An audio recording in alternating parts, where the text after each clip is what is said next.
नमोऽस्तु सूर्याय सहस्ररश्मये सहस्रशाखान्वितसम्भवात्मने सहस्रयोगोद्भवभावभागिने सहस्रसङ्ख्यायुगधारिणे नमः।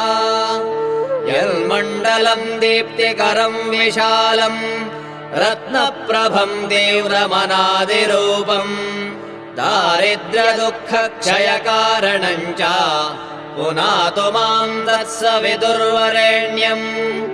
यन्मण्डलम् देवगणैः सुपूजितम् विप्रैस्तुतम् भावनमुक्तिकोविदम् तम् देवदेवम् प्रणमामि सूर्यम् पुनातु माम् तत्सवितुर्वरेण्यम्।